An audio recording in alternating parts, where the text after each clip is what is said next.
Selamat datang kembali di pembahasan mendalam kita. Kali ini kita fokus ke bab 10 dari How to Read a Book ya.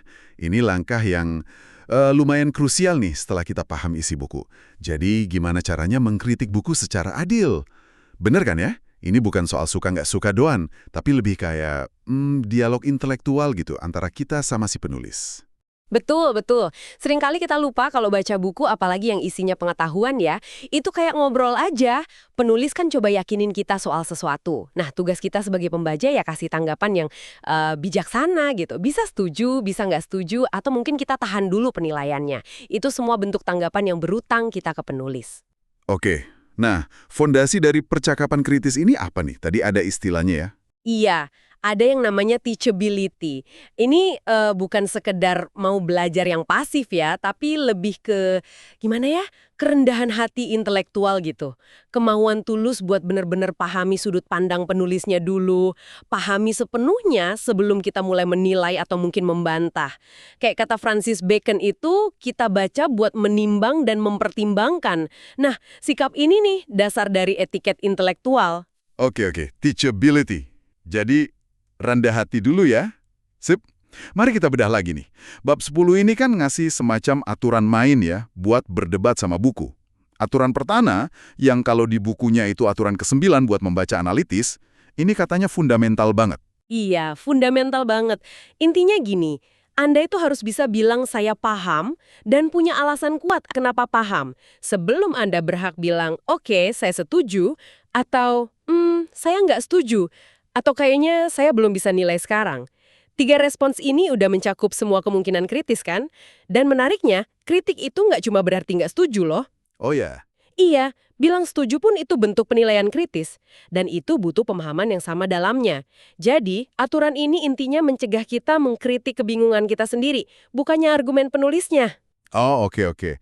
Jadi kalau saya misalnya ngerasa nggak setuju nih sama satu bagian buku, tapi Mas ditanya kenapa, saya masih bingung ngejelasinnya atau nunjuk salahnya di mana di teks, itu tandanya saya harus balik lagi ke tahap memahami dulu ya, bukan langsung nyalain bukunya. Tepat. Tepat sekali.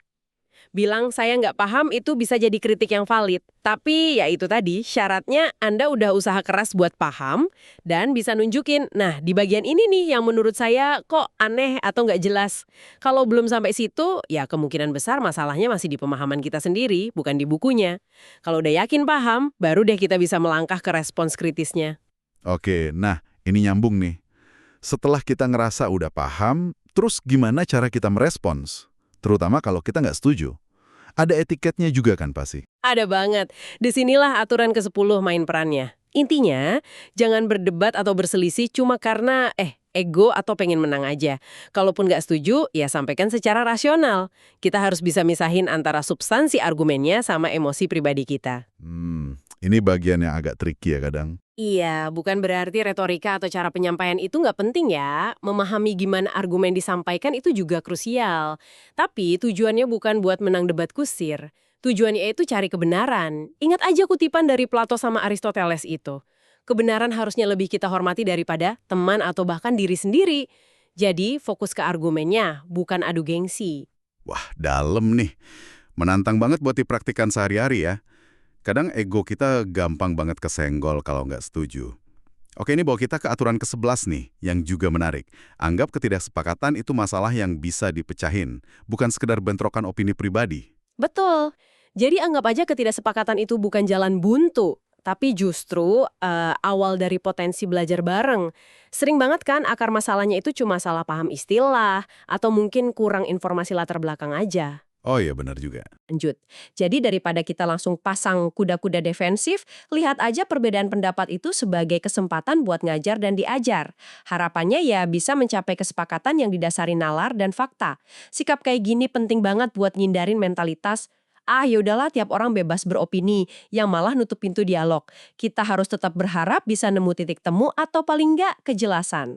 Oke, jadi kalau saya coba rangkum nih ya, mengkritik buku secara adil itu intinya proses yang butuh disiplin. Pertama, pastiin dulu kita benar-benar paham isinya.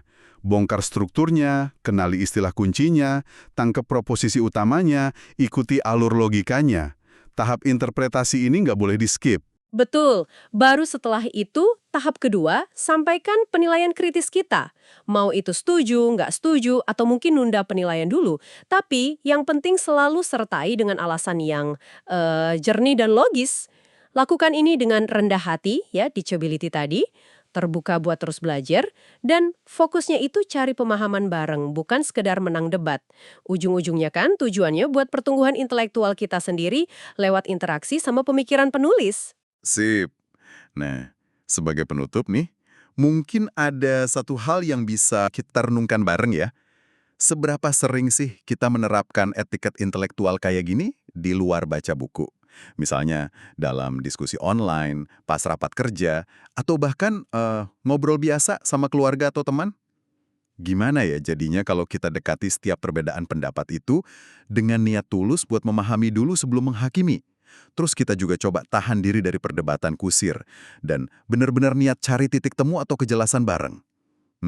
Sesuatu buat Anda pikirkan lebih lanjut mungkin ya. Sampai jumpa di pembahasan kita berikutnya.